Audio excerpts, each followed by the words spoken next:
HR colleagues, you want a seat at the table? Have you been waiting a while for someone to offer it to you? I say let's start a riot. Let me introduce you to someone. This is Shirley Chisholm. She was the first woman to seek the presidential nomination in the US. She was also the first African-American woman in Congress. She said, "You're not giving me a seat, I'll bring my own." Now, an alternative is to wait for an invitation.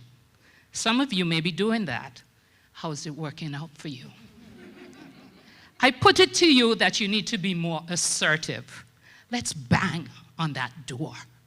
And let's show up with our facts, with our files, and with our receipts to show them the value that we bring. Let's start a riot.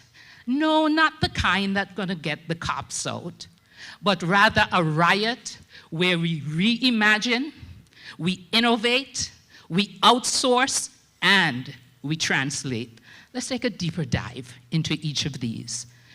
Let's reimagine HR as a strategic business partner, where we're involved in making the big decisions about vision and mission and strategic objectives. But to do that, we have to have business savvy.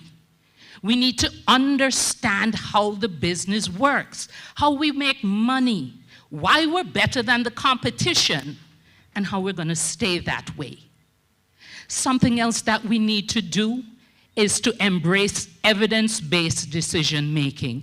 Yeah, we got instincts, but it can't always be about the gut. So we got to get the analytics right. So that's the reimagining. Let's go next to innovation. We got to be like Nike and just do it.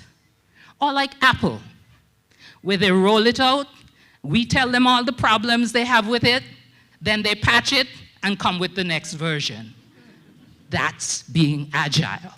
Also under innovation, we have to learn to navigate volatility, uncertainty, complexity, and ambiguity. Because if you haven't figured it out yet, they ain't going nowhere. The pandemic should have taught us that. And under innovation, we also need to recalibrate our relationship with failure. There's no innovation without failure. If you're not failing, you're not doing enough. We're continuing our riot. We're going to outsourcing. Let's leverage the gig economy. We don't have to do everything ourselves. We don't have to be everything to everyone. There are people out there who can do it better and faster than we are. Speaking of which, efficiency. Let's trim down our overhead.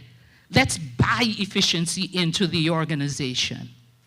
And the last piece under our outsourcing is that we need to be able to fully exploit technology. Stop running from it.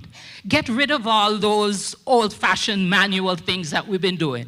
And I'm sorry, but Excel is not exploiting technology. All right? Our riot continues with translating. Accounting is the language of business.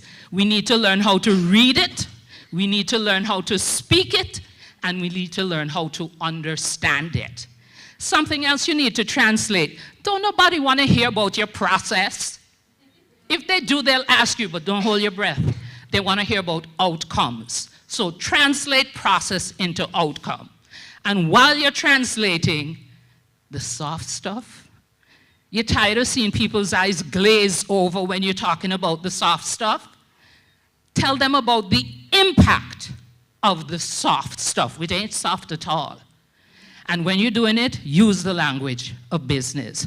So our vision is HR at the table, adding value. How are we going to do it? Reimagine, innovate, outsource, and translate. And while you're doing this, your path to success, I encourage you, I beseech you, choose progress over perfection. Perfection is an illusion, the pursuit of which will steal your confidence and your credibility. So as you do that, I think we can learn from the turtle, who knows we only make progress when we stick our neck out. So let's stick our necks out together and start a riot.